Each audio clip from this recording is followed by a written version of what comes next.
Let's talk about the movie then. Yes, let's Rumor, true or false, you're going to change your middle name to Bear Jew just because it sounds cool. I think it's not even, I think it's been changed from what, because people are like, hey, it's the Bear Jew. Or people go, Eli, you bastard.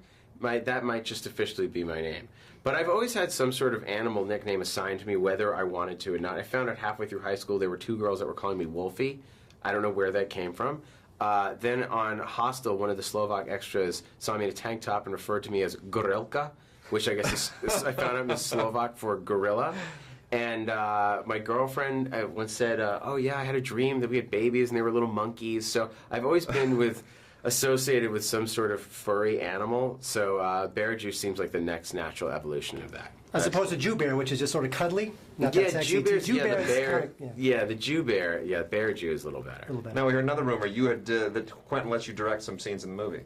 True or false? Well, it's sort of true. Yeah. There is not a scene in the movie that I directed, but I'd said to Quentin, if I'm going to be there for 6 months, I mean, there's multiple storylines going on, other characters. There's like 2 weeks off, or a time where I'm not shooting. I'd love to direct something. I'll help you make the Cannes Film Festival. And he asked me to shoot Nation's Pride, the film within the film. And I thought, how perfect to have the Jewish guy direct the Nazi propaganda film. And Quentin had 3 shots written, and that was it. And I gave him 200 shots in a 5.5-minute war movie. That's terrific. It was really fun. And I actually flew out my younger brother, so he became my second unit director. And in 2 days, we got 140 shots, and Quentin gave me a third day, and then I edited the whole thing. It was great. So I was working 7 days a week, nonstop. But I felt like I was giving him a character for a scene. Well, that's great.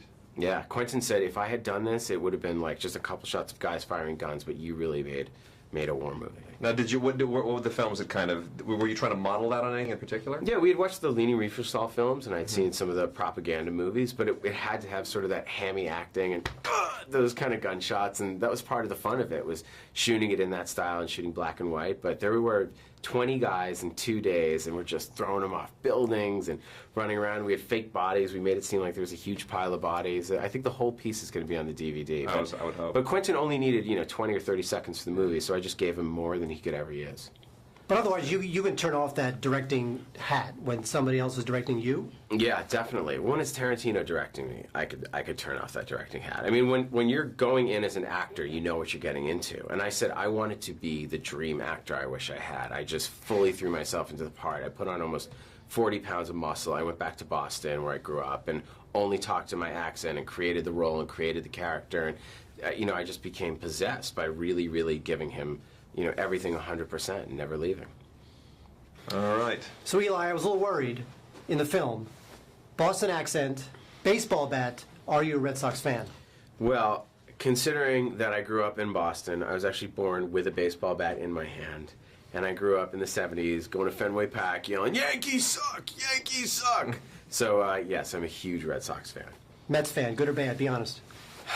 I gotta say, as long as you don't mention 86, it's fine. But the truth is, we get mad about the Mets in 86, but the painful thing is we're more mad at Bob Stanley and Calvin Schiraldi. True. I can't hate the Mets the way I hate the Yankees. I just can't. But yeah, it's painful. I still can't really talk about 86. It's too upsetting.